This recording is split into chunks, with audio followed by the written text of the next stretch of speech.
In the 1897 novel Dracula by Bram Stoker, our perspective character Jonathan Harker, when attempting to shave, realizes that his increasingly strange host does not cast a reflection in the mirror.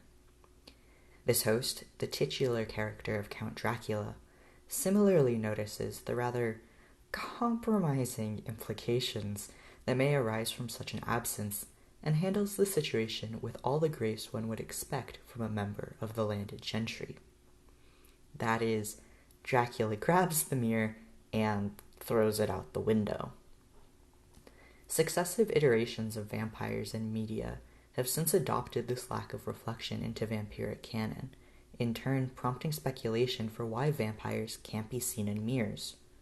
One of the most popular explanations is that mirrors, even up to our modern day, are most commonly silver-backed. In 1835, the German chemist Justus von Liebig pioneered the technology to create silvered glass, or glass coated with a very thin deposit of metallic silver, which allowed for mirrors to become significantly more affordable and, subsequently, more accessible. Unfortunately for any vampires who wanted to touch up their makeup post-mid-1800s, silver is considered a pure and cleansing metal, potentially because of its antibacterial properties. Such a state of purity resulted in the belief that silver must be incompatible with the unholy nature of these undead. Some modern depictions of vampires have even played with this idea for comedic effect, as in Jermaine Clement and Taika Waititi's 2014 film What We Do in the Shadows, where the three central vampires are introduced to digital photography and become wildly excited over the prospect of once again being able to see their faces after several hundred years. While these explanations and subversions of Dracula's lack of reflection are certainly interesting and a testament to the development of folklore, they actually fail to answer the initial question over why Dracula can't be seen in the mirror. See, based on what we're told by Jonathan Harker, we only ever learn that Dracula isn't reflected in mirrors. But further notes written by Bram Stoker expanded on lore that he had developed but was unable to incorporate into the story proper. On the 4th page of his notes, Stoker writes, "Painters cannot paint him. Their likenesses always look like someone else," and that Dracula similarly cannot be photographed within these photos, instead only coming out black or like a skeleton horse. He repeats these characteristics later on, page 6 of his notes, though he changes Dracula appearing in photographs as a skeleton horse to only appearing as a corpse, which, in my humble opinion, is a fairly disappointing retcon.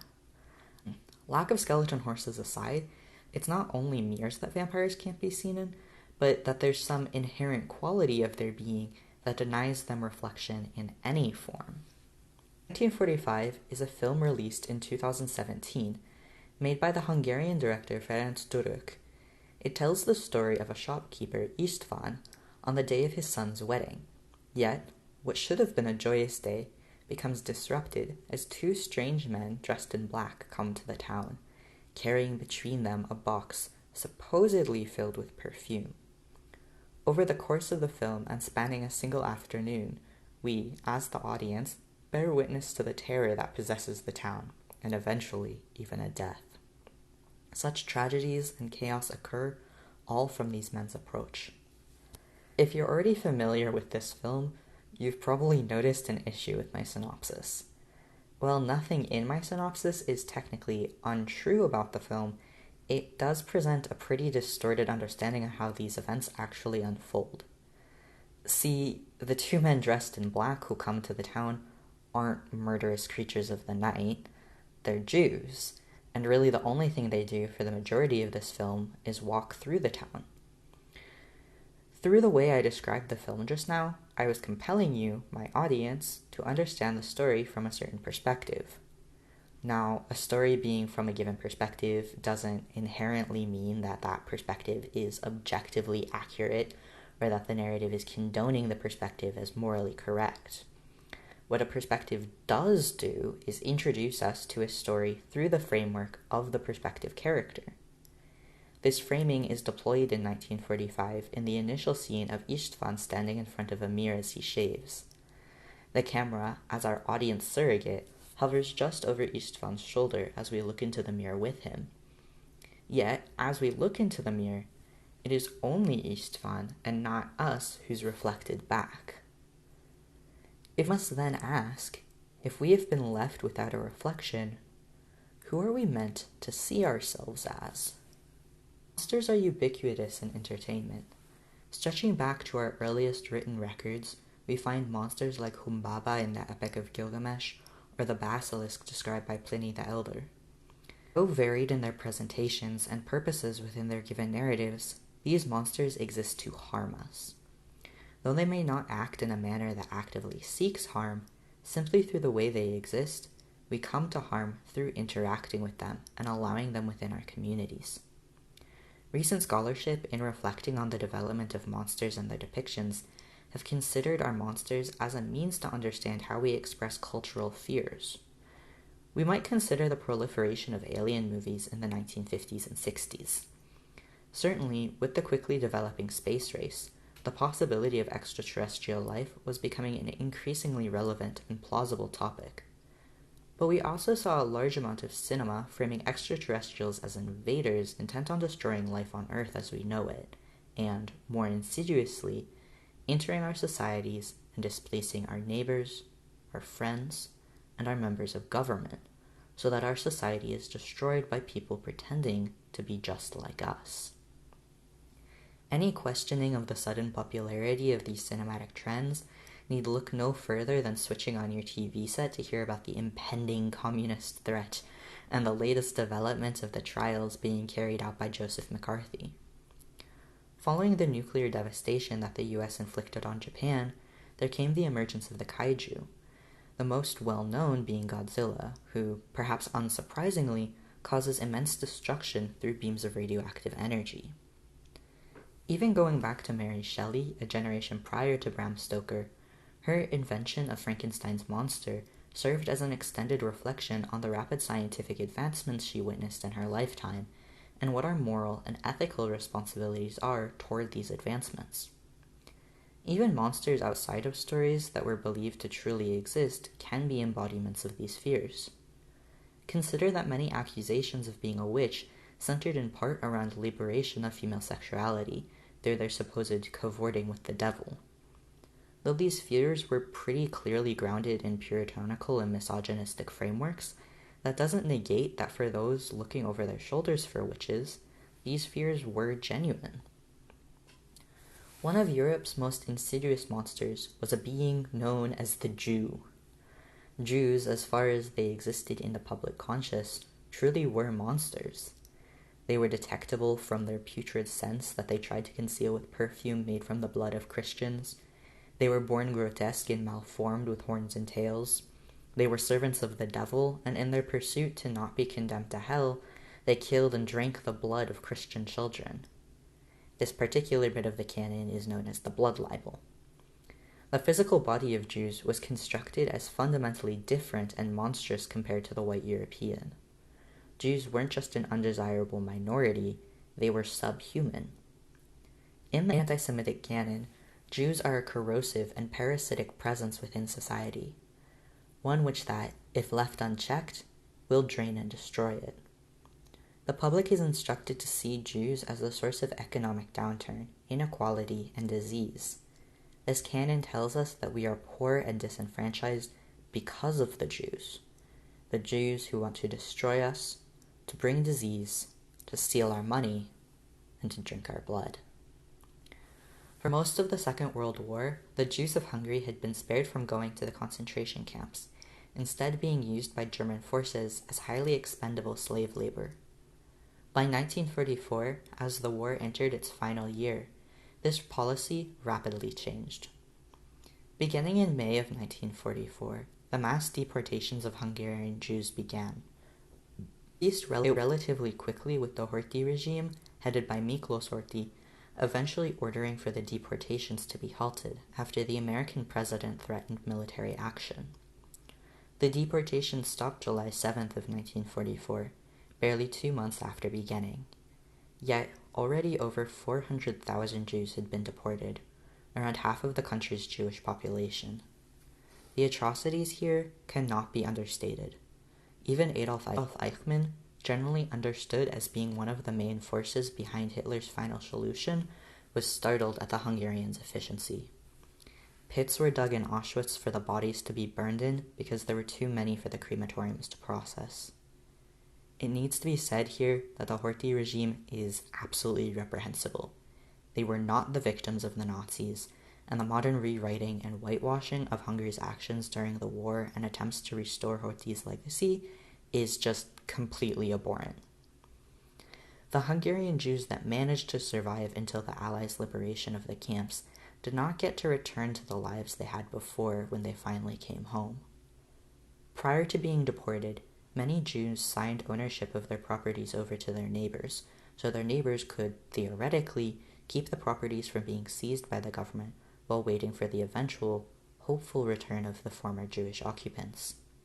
Other Jews did not even manage this, having their properties forcefully taken. Yet, those that had turned to their neighbors for help were subject only to more hardships upon their return. Their neighbors did not want to give back the property. All the deeds said it was legally theirs, so why should they turn it over to the Jews? Some went even further. Fearing that the Jews would demand the return of the property, mobs formed and killed them. With this stage set, let's return to 1945. Istvan is the owner of the town drugstore, a property he received ownership of when the former owners, the Polacks, were deported. Since then, he has achieved sudden comfort in his life. He has power in the town government, he can acquire a wife for his son. Others in the town experience similar benefits, moving into the vacant homes, gaining wealth from their acquisition of silver cutlery, dishes, and candle holders. Then, two men, Jews, appear in the town, carrying between them a box they say has perfumes and other items that could be sold at a drugstore. No one recognizes these men, but there's no question in their minds for why they could be here. They're acting as surrogates for the Polacks, and are going to try demanding that Istvan return the property. From Istvan's perspective, he truly is the victim here. This has been his home and store for at least a year by that point. Without it, he'll be reduced back to a poor, middling status within his community. Professor of German and Comparative Literature Ulrich Baer writes on how memory is contained and represented in images, asserting that it's our natural impulse to try and assume the same point of view established by the initial presented line of sight. It is Istvan who's reflected in the mirror, who we peer over the shoulder of and see him reflected where we expect ourselves to be. We are following the line of sight and adopting the perspective that it leads us to. We are Istvan. Yet, Baer continues, the invitation to relate to and enter such a perspective must be fused with an equally strong sense of exclusion. If we are Istvan, we need to know who we are not, who is absence of a reflection. Though sparse in utilizing non-atmospheric noise, one of the only instances of non-diegetic music plays as the camera focuses on the backs of the two Jews. Beginning at a high pitch before falling, the brief motif invokes unearthly wails being carried on the wind. Where much of the other music within the film is identifiable as being played on string instruments, there is no such readily apparent instrument behind this noise, contributing to an association between the Jews and the inhuman. The camera later looks up at the Jews from beneath the wagon, the sudden forced perspective rendering them as massive and imposing figures advancing upon us. The other characters in the film avoid referring to the men directly, calling them Jews sparingly. The avoidance of invoking a name further constructs an image of the Jews as bogeymen, wherein the utterance of their names risks them appearing. So then, it is the Jews who are our monsters. But why are we afraid of them? What of the Jew do we fear? This is a complicated question, and, outside the simplified world created by cinema, bound to be impossible to answer, given that the question itself is incorrect. Even though the stories about Jews are framed as being about scary monsters who'll steal your children away and drain them of blood, Jews aren't actually feared. In the same way you may have had the misfortune of encountering someone claiming they can't be homophobic because they aren't afraid of gay people, anti-Semitism isn't about fear, it's about hatred. The fear is created secondarily to retroactively justify this hatred. But let's go back. Let's take my initial question about fear at face value. What is Istvan afraid of? There's the obvious component that he doesn't want to have to return his property. But there's more than that. It's a fear, or more accurately, a hatred of those who do not belong. Let's look again at names. I mentioned that the characters within the film avoid referring to the two men as Jews. So what do they call them instead?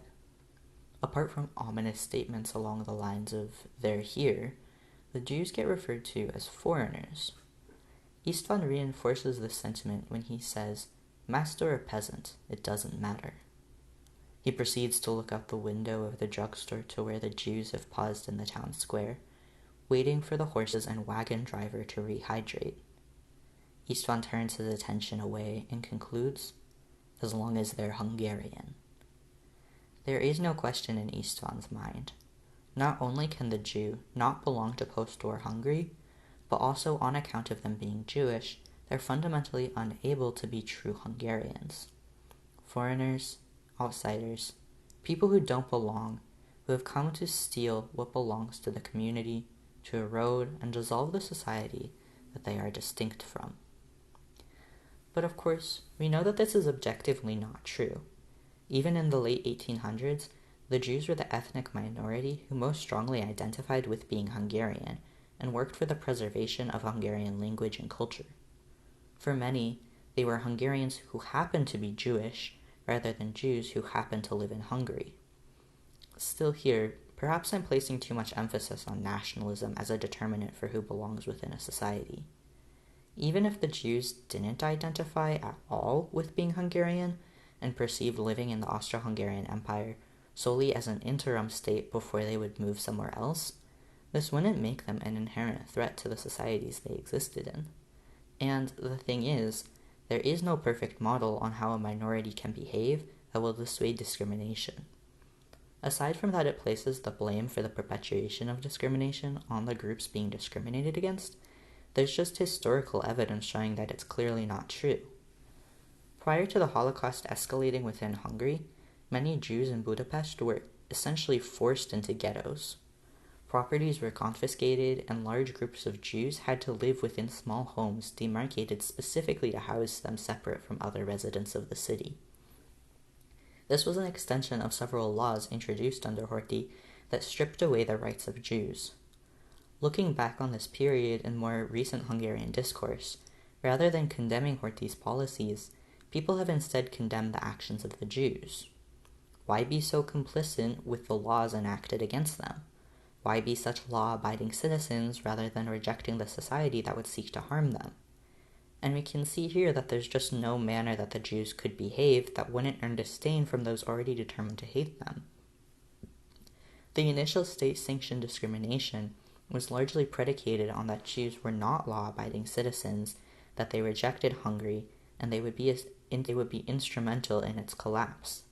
Yet simultaneously, it's apparently the law-abiding nature of the Jews that led to the discriminatory laws not being rejected. In this same way, we can understand that though Istvan may genuinely believe that Jews are monsters and that the film is largely framed from his perspective, this doesn't mean that we, as the audience, or even the film itself, have to agree with him. The basis of his fears about the Jews coming to steal his property is wholly unfounded, and even if it wasn't his property to begin with. He tricked the Polacks into giving their property to him before selling them out to the Nazis. So, honestly, the two Jewish men would have been totally justified in demanding that the property be returned. So, is this just an extremely roundabout way of me saying that actually the protagonist of 1945 is the real monster? I mean, I'm not entirely not saying that. I definitely think that Istvan is the villain of this film, even if he is the protagonist. But I don't think he is the film's monster. The identification as a monster, in my opinion, should still belong to the Jews. First, let's ask a different question. Is Frankenstein's monster a monster? Yes. Just fundamentally from how he's constructed and conceptualized, he's definitely a monster. And yes, within the novel, he does go on to murder a couple innocent people because he has daddy issues and standard therapeutic techniques weren't really a thing yet, but he was also already a monster even prior to him causing any harm. From the moment Frankenstein creates him and he comes to life, he is already rendered within the text as monstrous.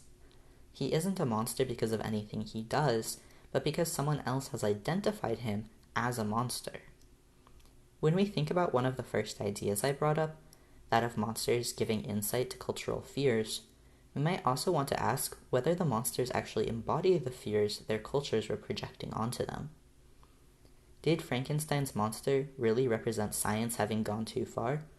Or does it show how hubris, lack of compassion, and an unwillingness to take responsibility for our actions brings harm to those around us? Do aliens and body snatchers accurately depict fears of society tumbling through the displacement of democracy and totalitarianism? Or can we understand it as being more broadly emblematic of our susceptibility to propaganda and the tendency to form enclaves through the vilification of an other? And if Jews are monsters, what does this tell us about a desire to harm, to scapegoat, for fear to form an environment where neighbors are strangers, and there seems to be only one way of ensuring safety? Monsters are not reflections of our fears, or at the very least, they aren't solely reflections of our fears. When we look at the monstrous, we don't only learn what the people who created these monsters fear, but we learn the nature of the monster's creators. Why do people harbor the fears they do, and how do they envision for these fears to be redressed and for safety to be achieved? Jews as monsters, as vampires, do not have reflections. To look to the monstrous is not to see them, but to see those that created them as monsters. Absent of reflections, monsters are not absent from us. They lack reflections because it is our monsters who are the mirrors. Hey, thank you for listening all the way through. It really means a lot to me. If you're interested in learning more about these topics, I've included some of the sources I use down in the description below. And while you're down there, maybe consider clicking the like and subscribe buttons. I've heard that if you're the millionth person to click, you get a free iPad. Very cool. Definitely not a scam. This is my first video on this channel, so if you liked what you heard here, be sure to stick around to see what I'll bring you next. Cheers, and hopefully you'll hear from me again soon in the next video.